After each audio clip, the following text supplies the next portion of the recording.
આ એકતા હોવી જોઈએ. અને સરકારે ઝૂકે પણ ઝુકાવવા વાળા હોવા જોઈએ. આ ઝુકાવવા અને આંદોલન 100% સફળ થશે એવું મને એટલા માટે લાગે છે કે આ ઉત્સાહ દેખાય છે એક એકના ચહેરા ઉપર કે લડી જ લેવું છે, લડી જ લેવું છે, લડી જ લેવું છે. બીજું કે રક્ષાબંધન નજીક છે એટલે એક વાત મારે કહેવી છે ખાસ કે નારી સુરક્ષાની આપણે વાતો કરતા હોઈએ છીએ. મને નથી ખબર શહેરમાં કેવી સુરક્ષા હોય કે ના હોય, મને નથી ખબર, પણ હું એટલું ચોક્કસથી કહીશ કે હું જ્યાં જ્યાં ખેતરોમાં ગઈ છું, જે ખેડૂતોના ગામમાં ગઈ છું, મને એક મિનિટ માટે એવું નથી લાગ્યું કે હું એક દીકરી છું, હું એક સ્ત્રી છું, અસુરક્ષા છે, રાત્રિનો સમય છે. મને વધારે સુરક્ષા મહેસૂસ થઈ તમારા બધાની.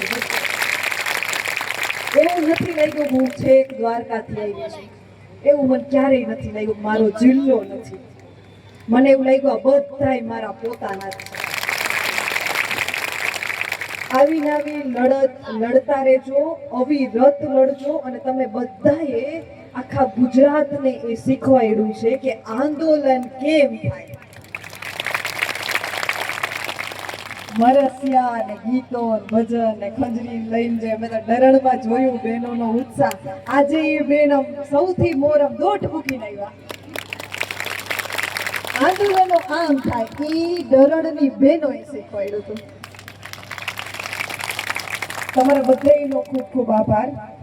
અને મેં પહેલા કીધું એ રીતે કે મને તાકાત, મને ઉર્જા આ બાજુ આવું ધોળકા તાલુકામાં ત્યારે મળે આ બધા બહેનોનો ઉત્સાહ જોઈને. એટલે આવો નાવો લડત લડતા રહેજો. અને બીજું કે આપણી એકતા છે ને આપણી સૌથી મોટી તાકાત છે. શૈલેષભાઈ ઉપર જ્યારે હુમલો થયો ત્યારે તમે જે એકતા બતાવી, ડરણમાં એકતા બતાવી, સરગવાડામાં બતાવી, આજે 5 ગામનો પ્રશ્ન છે. થોડીક વાર પહેલા જ્યારે હું અહીં આવતી હતી ત્યારે હું એક ગામમાં ભૂલી પડી ગઈ, નેહડા ગામમાં. તો ત્યાં ગઈ ને તો મને ત્યાં મારી ગાડી ઊભી રહી એટલે ભાઈઓએ, ખેડૂત ભાઈઓએ આવીને મને કીધું બેન ઓલા ડરણમાં તમે ગયા હતા ઈ જ કે નહીં. એટલે મને હવે તમારા નામે ઓળખો છે. અને એ ભાઈ ત્યાંથી ભેગા આવ્યા બેન અમે તમને ત્યાં સુધી મૂકી જાય. એટલે એ આપણી આ ખેડૂત બહેનો આ ગુજરાતની જનતામાં જ દેખાય. એ જોઈને બહુ આનંદ થાય. તમારું આંદોલન 100% સફળ એટલા માટે છે કે તમારી એકતા છે. અને રક્ષાબંધન નજીક આવે છે, તમારો ભાઈ શૈલેષભાઈ, પિન્ટુભાઈ, આ બધા જે તમારા માટે લડત મળે છે, ખરેખર એને તમે જેટલો ધન્યવાદ આપો એટલો ઓછો છે.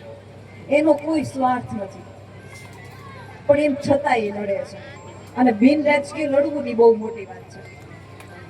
રાજકીય રીતે તો સૌ કોઈ લડતા હોય, કેમ કે બધાને સ્વાર્થ છે કે કોઈ નજીક આવશે તો મત મળશે. પણ બિન રાજકીય લડવું એ બહુ મોટી વાત છે. ને એવા કેટલાય હુમલા થતા હોય, ઓલા બધાની સામે બધાની નજરે ચડવું, હોળીનું નાળિયેર ખાવું, એ બહુ અઘરું છે.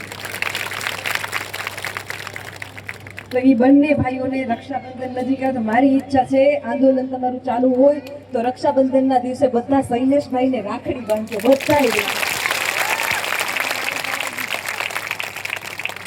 બસ એ જ. જય હિન્દ.